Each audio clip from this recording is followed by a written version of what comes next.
Hi, I'm John Davis, and this is MotorWeek. We're hatching open an expanded compact, the Kia K4 Hatchback. Then Stephanie Hart arms us with good car buying sense and tactics. We'll roll right into a Your Drive on making your car roll just right. Then huddle up for a look at the return of the Jeep Cherokee. So come drive with us next.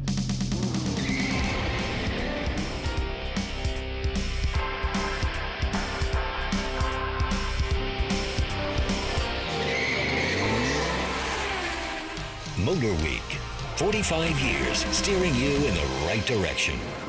MotorWeek is proudly sponsored by Auto Value and Bumper to Bumper, a nationwide network of stores and shops providing major brand auto and truck parts and service from coast to coast and in your local community. Service is the difference. We get it. Learn more at autovalue.com and bumpertobumper.com. We're Tire Rack. We test tires and share our results. We stock over 1 million tires. We offer multiple installation options. We do this because we believe tires matter. TireRack.com. Whether you're talking the midsize K5 or the compact K4, Kia's reinvention of their sedan lineup has been very successful. Well, now they're reinventing one of their reinventions with a hatchback version of the K4. Is there room for such a vehicle in a world gone SUV mad? Well, let's find out.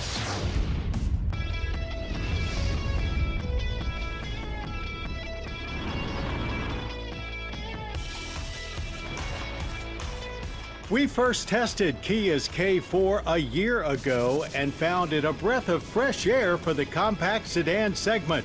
Overall, it impressed us greatly, easily earning our Driver's Choice Award for Best Family Car.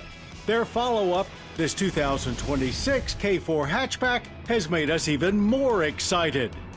And not just because of how great it looks, though that's certainly where it starts. Riding on the same 107.1-inch wheelbase as the sedan, the hatchback is almost a full foot shorter. And swapping the trunk for a hatch means an extended roofline with a handsome floating roof motif on the D-pillar. For now, the sedan's LX and LXS trims didn't make it over to the hatchback, leaving just EX GT Line and this GT Line Turbo. The engine lineup mirrors that of the sedan with the standard 147 horsepower naturally aspirated 2-liter i4 in EX and GT line. Stepping up to the GT Line Turbo gets you a 1.6-liter Turbo 4 with 190 horsepower and 195 pound-feet of torque. And in addition to more power, you get an 8-speed automatic transmission in place of a CVT. At our Mason-Dixon test track, after the slightest hesitation at launch, power arrived forcefully, bringing a little bit of torque steer with it. But the turbo propelled us to 60 in 6.8 seconds, just a tenth slower than we achieved in the GT Line Turbo sedan last year, with gear changes in the 8-speed automatic quick and smooth. We were dodging some spring showers by the time we got around to dodging cones in our handling course, but that didn't hold us back, as the K4 was quite fun and very capable even on damp pavement. Steering feel was quite nice, light but responsive, and there were minimal amounts of both understeer and body roll. Adding the turbo engine also gets you a suspension upgrade, swapping out the rear torsion beam for a multi-link setup and quicker steering too, thanks to a revised ratio. Normal and sport drive modes are included to tailor the driving experience, and the turbo also comes with a brake upgrade. It felt plenty zippy on the street too, yet also very refined and quiet with an overall great driving experience, just like the sedan. Kia is not new to producing some great-looking hatchbacks. Before this K4 hatchback was a Forte 5, and prior to that was a Spectra 5. And predating that one was a liftback version of the Sophia sedan, the first Kia to be sold here in the U.S. Inside, the seating position does feel a little higher than the sedan, and the seats themselves have adequate comfort. And just like the four-door, there's a good amount of legroom for rear seat passengers, plus the benefit of an additional inch of headroom. All other dimensions inside are the same as the sedan, which makes it still a bit tight for 3 across back here. The gauge display is fully digital, but with a good facsimile of analog dials. Sandwiched between that and the 12.3-inch touchscreen for infotainment are the climate controls. It didn't take us long to get used to the non-typical location, but the display itself is blocked by the steering wheel most of the time. Materials throughout the cabin are very nice, with top GT line turbo including Harman Kardon premium audio, sunroof, and Kia's highway driving assistant. As for utility-like abilities, what many buy a hatchback for, there is a quite good 22.2 cubic feet of cargo space, which expands to 59.3 cubic feet with the rear seat backs folded, not far from what you'd find in a small SUV. Government fuel economy ratings with the turbo engine are 26 city, 33 highway, and 28 combined. We averaged to find 30.8 miles per gallon of regular. Pricing for an EX hatchback starts at $26,235, with the GT line just a grand more at $27,235. Stepping up to the GT line turbo will cost you $30,135. It may not be a hot hatch in the literal sense, but the 2026 Kia K4 Hatchback is one hot-looking ride, and our hearts warm to it quickly. It's a darn fine automobile, and knowing Kia, it very well just might lead to something even greater down the road.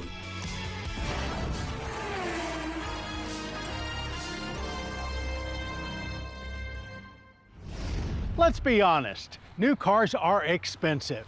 Add in high interest rates, and it's no wonder the average payment for a new vehicle is now over $700 a month.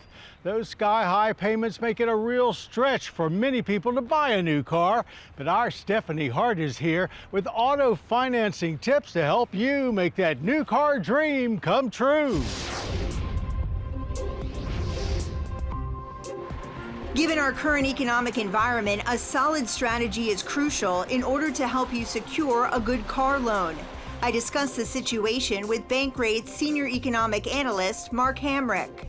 It could be in the coming years that interest rates will be higher for longer, but perhaps not as high as they are right now. In some cases, financial institutions are going to be a little more stingy with the money they're lending because they're worried about whether people can make good on those payments. We have seen lending tightening over the last year or so. But don't panic, deals are out there. You just have to be prepared before you can capitalize on them. After all, buying a car is the second largest purchase you're going to make behind buying a home. So before you walk into a dealer's showroom like this one, you'll want to make sure you have done your homework. First, create a budget. Second, have savings for a down payment. Lastly, make sure you know your credit score. The higher it is, the lower interest rate you will qualify for and the more money you will save. If you've checked off all of those boxes, then you're ready to shop around for the best auto loan. Start by contacting credit unions, banks, and dealerships. Find out what you qualify for, compare rates, and learn about what you really can afford. At MeQ Credit Union in Baltimore, Maryland, auto loans top the charts as its #1 loan product in 2023. As you may know, a credit union is a not-for-profit financial organization that's owned by members, not shareholders. So profits are returned to members in the form of lower fees, better rates, and service. We offer financial wellness. It's a financial literacy, financial education. We have certified financial counselors who will help our members for free, budgeting, savings, improving their credit score. And so that's been a big plus. And keep in mind, getting a pre-approval letter from a credit union or bank will always save you money during the auto finance process. We actually love that because that is an enlightened consumer who's prepared, and we work with them to help get the best rates for them. Sometimes we can actually do better than what they're already pre-approved for, and if not, we're ready to put the deal together the way they want. And remember, you can typically get a lower interest rate on a new car than you can on a used car because the risk of loss to the bank is lower. The factory uses what is called a subvented rate. That's where they actually pass the savings through to a consumer. Instead of in the form of a rebate, they do it in the form of a lower interest rate. Whether you choose to finance through a dealership, credit union, or bank, don't rush into anything. And remember, the life of the loan is important. Auto loans with payments of 5 years or longer have become increasingly common and should be avoided. In the early part of the purchasing process, you might be underwater.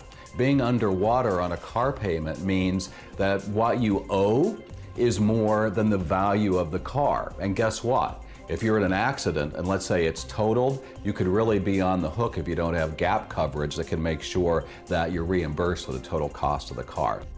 Even though high sticker prices combined with high interest rates have increased the debt-to-income ratio of most borrowers compared to previous years, making it more difficult for some people to qualify for loans, sound financing is still possible if you've done all your homework first.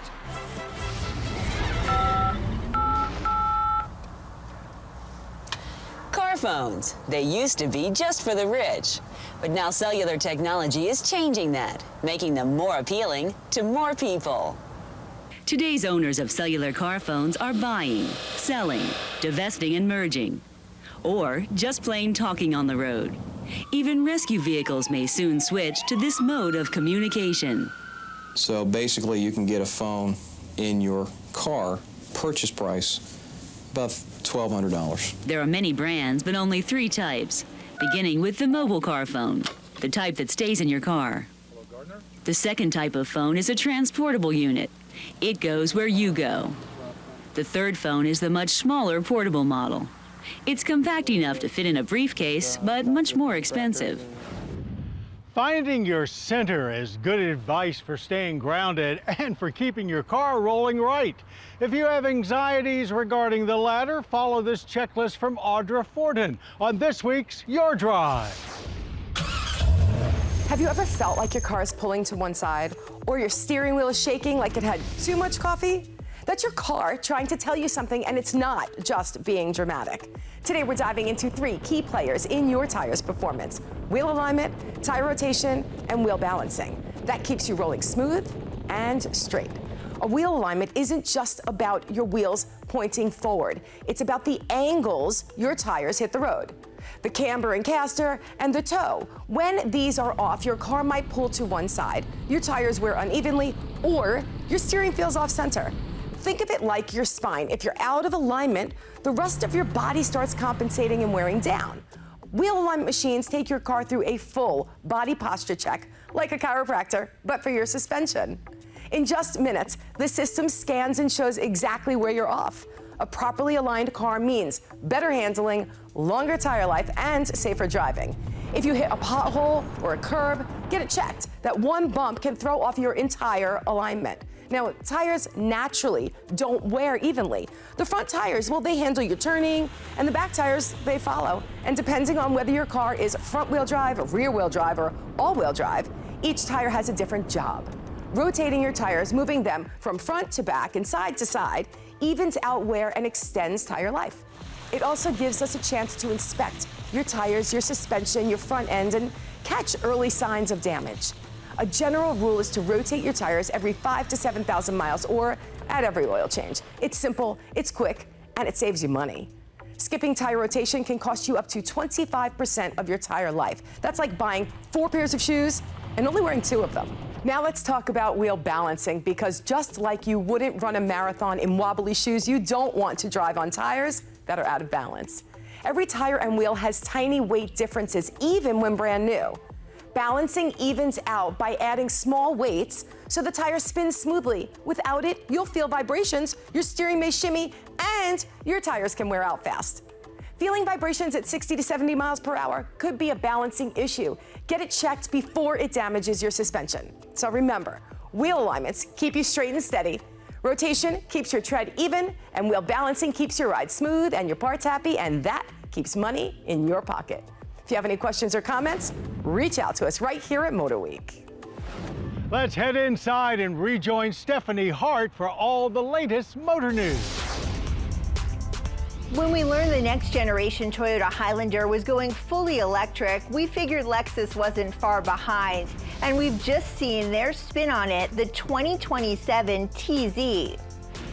This all-electric three-row utility is targeting at least 300 miles of range. There's no other performance data just yet, but we know all-wheel drive is standard.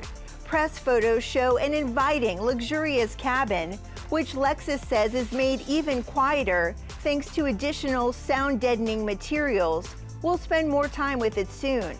Standard all-wheel drive also describes the Porsche Cayenne Electric. What's new here is this coupe body, which features a sportier swept-back roof. Expect 3 grades starting around $116,000, about $5,000 more than the SUV. Some good news for affordability. The Kia EV6 price dropped for 2026. Most grades average a $5,000 reduction, with the base model starting just below $40,000. Model year changes are otherwise minimal, including better ChargePass app support and new interior and exterior finishes. Now here's one for America's hardworking trades folks, or those who just like a good jacket. The 2027 Ford Super Duty Carhartt package. The perfect matchup.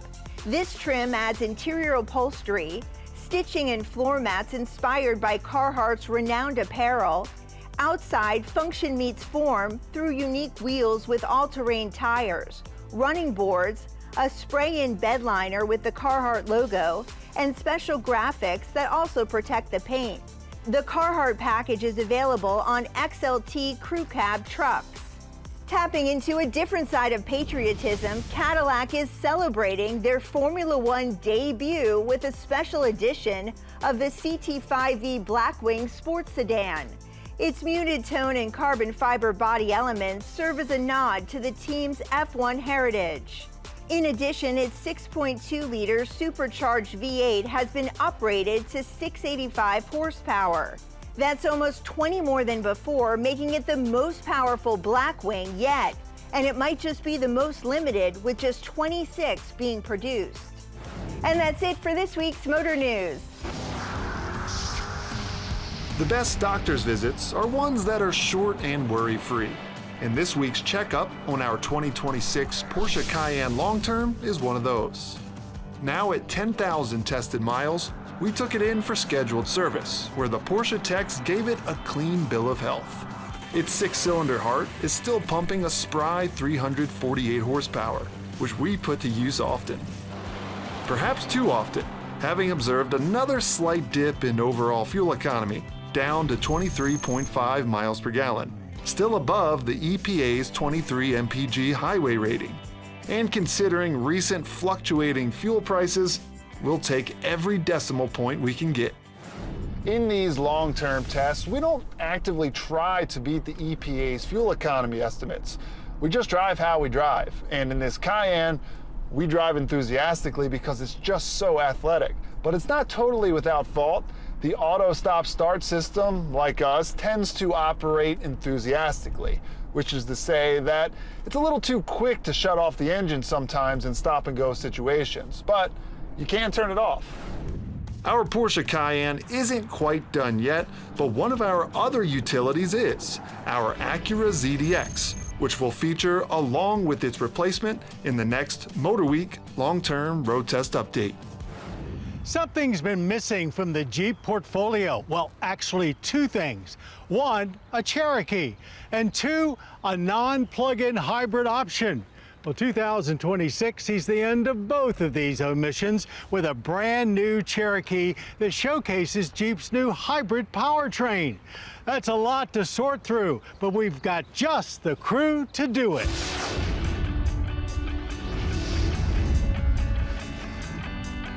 When we say this 2026 Cherokee is Jeep's first hybrid, we're talking in the strictly traditional hybrid sense, not a plug-in like the 4xe, which Jeep has actually now phased out of their lineup.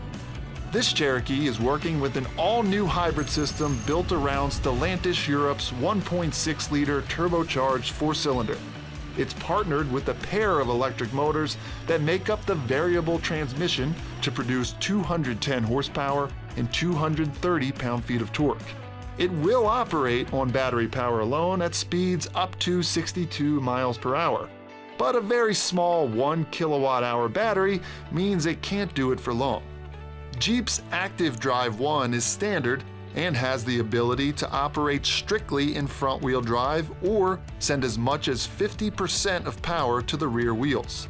Select Terrain has settings for sport, snow, sand, mud, and auto.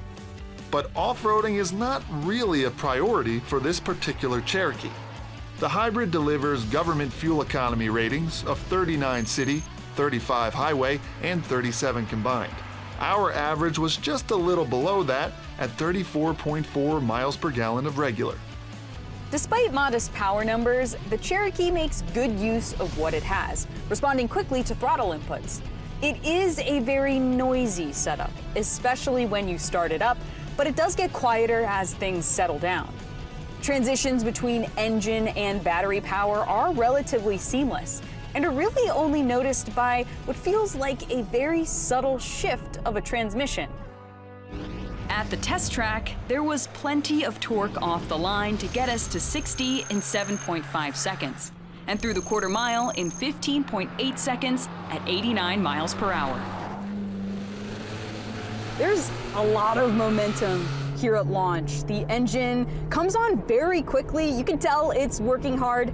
And different from a typical CVT, there is plenty of power throughout the entire quarter mile. Between the all-wheel drive sending varying amounts of power to the rear wheels and that power coming from two different sources, there was a lot going on when it came to evaluating handling. But despite some inconsistencies in feel, it all came together quite nicely. Through our cone course, there's really not much steering feel, and when pushed hard enough, you do get a fair amount of oversteer. But the Jeep Cherokee is actually pretty maneuverable, and I never feel like the body roll is out of control, and things feel pretty stable. In our braking runs, stops averaged a good 110 feet with solid pedal feel, very little fade, and no drama. The last Cherokee, which ended its run in 2023, didn't exactly stop people in their tracks when it came to style. And while it wasn't realistic to make a new Cherokee as square as the original XJ, designers did add some subtle nods to it, and we think Jeep fans will like it. It's much bigger than the last Cherokee, taller, wider, and about 5 inches longer, but ground clearance is down slightly, coming in right at 8 inches. The interior is comfortable and well outfitted regardless of trim, but there are a few quirks. This steering wheel looks and feels huge, and the controls down here on the console are very similar to other Stellantis offerings, namely the Dodge Charger. Jeep has also gone with electronic door switches, both on the outside and inside, though there is also a manual release inside as long as you're in the front row. Rather than plopping a mega screen up here, Jeep keeps this one integrated into the dash. It's still a good size though, at 12.3 inches. Uconnect 5 looks great and works well, but the haptics on either side of the screen and down here for climate are not our favorite. Laredo trim is just one step up from base and comes with upgraded cloth upholstery, heated seats, and plenty of charge ports. But the cargo area is the big deal in the Cherokee. Literally, with a great 33.6 cubic feet worth of space for gear. And that seemed to be the priority for Jeep, as there's actually less second row legroom than before, but there is more hip and shoulder room, and that helps it feel less claustrophobic back here. Laredo pricing starts at $39,995, $3,000 over a base offering. The top Overland coming in at $44,995. So Jeep has pulled the plug on the 4xe for now. But don't think of this 2026 Cherokee as a step backward, rather a leap forward, as its turbo hybrid powertrain is making better fuel efficiency more attainable for the Jeep faithful. It looks like efficiency is the new Jeep thing. Well, that's our show. I hope you enjoyed it. Now, for more MotorWeek, including daily news updates, podcasts, and even complete episodes, cruise on over to pbs.org/MotorWeek. And I hope you'll join us next time when we take stock of the new Subaru Outback's Wilderness upgrade, followed by the fast and low Audi RS3. Till then, I'm John Davis. We'll see you right here on MotorWeek. To learn more about MotorWeek, television's original automotive magazine, visit pbs.org/MotorWeek. The MotorWeek app, which includes our latest reviews and feature stories, is now available for mobile devices. MotorWeek is proudly sponsored by Auto Value and Bumper to Bumper, a nationwide network of stores and shops providing major brand auto and truck parts and service from coast to coast and in your local community. Service is the difference. We get it. Learn more at autovalue.com and bumpertobumper.com. We're Tire Rack. We test tires and share our results. We stock over 1 million tires. We offer multiple installation options. We do this because we believe tires matter. TireRack.com.